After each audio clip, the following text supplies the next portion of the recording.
This video is going to explain how to climb to Platinum rank with mid lane mages in 3 easy steps.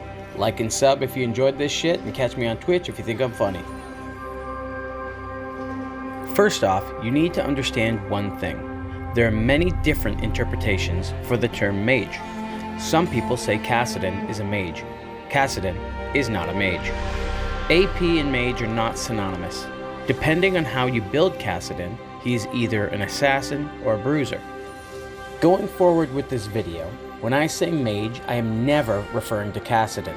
I'm referring to Lux, Ziggs, Xerath, Swain, Morgana, Ahri, Brand, Orianna, Syndra, Veigar, Lissandra, and maybe a few others. For clarity, last season I hit Platinum in jungle. This season I hit Plat in about 150 games, playing mid with mainly Lux, Xerath, and Ziggs. If you believe that these champions are overpowered, click the X button now because you won't agree with much more else I'm going to say. These ranged mages can be extremely useful in certain scenarios, and if you can make it to the mid and late game, can deal a fair amount of damage. Fair. Not massive, not little. Fair. It is completely possible and even likely that while fed, you can land all of your spells on the enemy AD carry, and if they happen to be farming minions, their passive lifesteal will save their souls.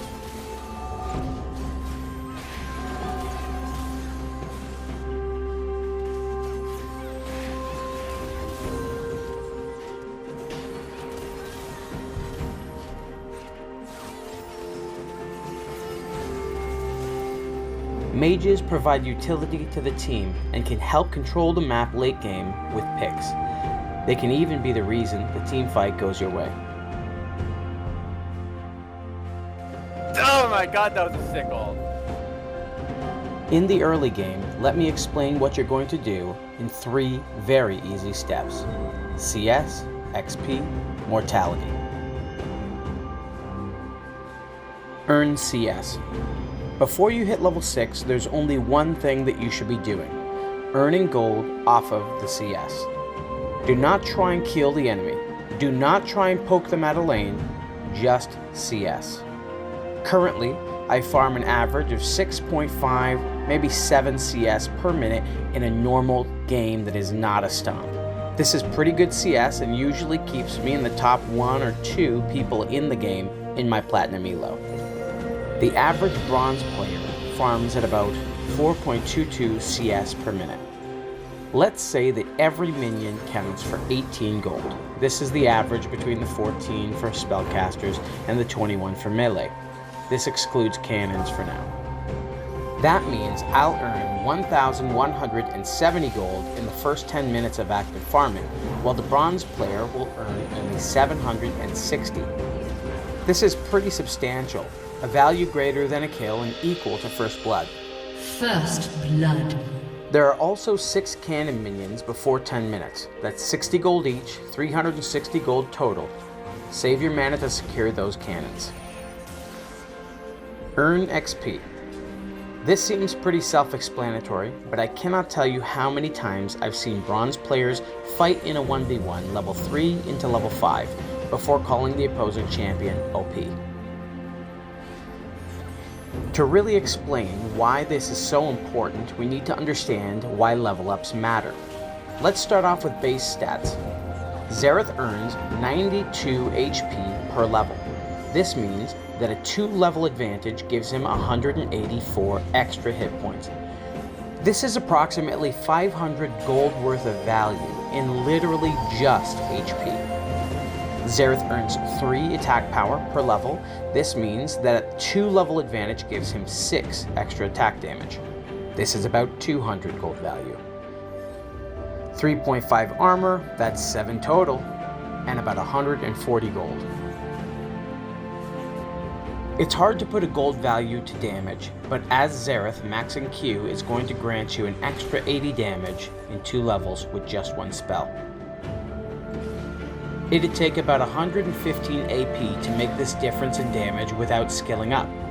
That's about 2 needlessly large rods at 2,500 gold total. XP and gold. This means that fighting an average bronzy in the first 10 minutes of farming with a 2-level advantage and no kills, I would have approximately 2,010 gold value in base stats, while the Bronzy had only 760 gold in stats from CS and XP alone. But Cody, what if I got kills? Then I would have more money than that. Well, no. First off, kills cannot be guaranteed, whereas CS in the mid lane playing as a mage normally can. Let's assume in your scenario that you obliterate your enemy going 6-0 all on the same person. Because of the bounty system, each kill is worth less and less, granting you only 1,322 gold for all 6 kills. If you went 10-0, it would only be 1,722 gold. This is less value than a 2-level advantage and just farming efficiently, 10-0. Additionally, you get essentially no experience points for kills. 1 minion is worth 42 experience points at level 1. 1 kill is also worth 42 experience points at that time, if you kill the dude solo. The last step is do not die. Dying on mages is far more detrimental than dying on about 90% of other champions. For a lot of champs like Yasuo and Talon, death is a minor inconvenience. When they hit their 1 or 2 item power spike, they are strong. With mages, hitting power spikes at specific times, early, is extremely important. Hitting an enemy mid laner for a third of his life because you have 2 needlessly large rod feels great. But a few deaths and a delay in hitting the power spikes can completely shut my game down. If I'm still trying to finish my Rabadons when the enemies start building their MR, then my Void Staff is delayed massively. My damage will be essentially 0 into everyone with MR for the next 10 minutes while I try and finish my items. Okay, Cody, you've convinced me. I don't want to die. But how do I do that? I'll explain. It's easy. If you understand how weak your champion is and play to your strengths. Playing as Lux, Ziggs, and Xerath and roaming is incredibly dangerous. If nearly any champion in the game gets on you, you die. I mean it. Tanks, AD carries, assassins, shit, even sometimes the supports like Pyke and Pantheon. Play safe and don't cross that 40% line in the sand. As a Platinum jungler too, I'd also like to point out that all junglers want to kill you. If I see a Lux, Xerath, Ziggs, Brand, or even a Viger or Swain pre-6, I'll path there almost every game. No escapes means easy ganks. This is why your flash is so important. If your flash is down, you have to play unreasonably safe.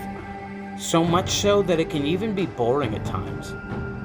Sit under tower, use spells to CS, and never walk even close to auto attack range against majority of enemies if your flash is down and you can't see the enemy jungler. Even warding in itself can be dangerous, as walking far enough from tower to drop the thing can be an easy death if you don't have both summoner spells. In a lot of matchups, wards can mean literally nothing, as they can't effectively help you from avoiding a gank if it's coming. Imagine Evelynn or Hecarim. Don't roam unless you literally see the enemy jungler, and there is no way for you to be pinched in river. Look up lane priority for another lesson that I don't think I'll cover right now. Maybe I could do another video later. Sit under tower, gain levels, and gold. Your team might even get angry with you, because everyone has a finger to point in League. Most people don't understand how pathetically weak these champions are, and that walking into nearly anyone in the river means certain death. But you need to do what you do best. Scale to the medium level champion that you are. As your skills improve and you start seeing more success, you can bend these rules and start finding the happy medium. But when you start breaking these rules, say goodbye to your hard-earned LP.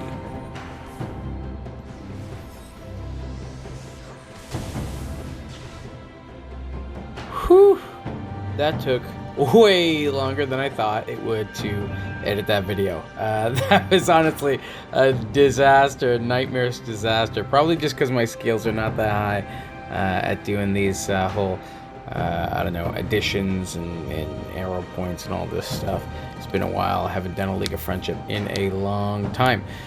Anyways, please, for the love of God and all that is holy, please follow, like, subscribe, all that shit if you enjoyed the video, or if you at least learned something from it. I know there's not a lot of mage mids out there, but I think a ton of bronze, silver, and gold players could learn from this information.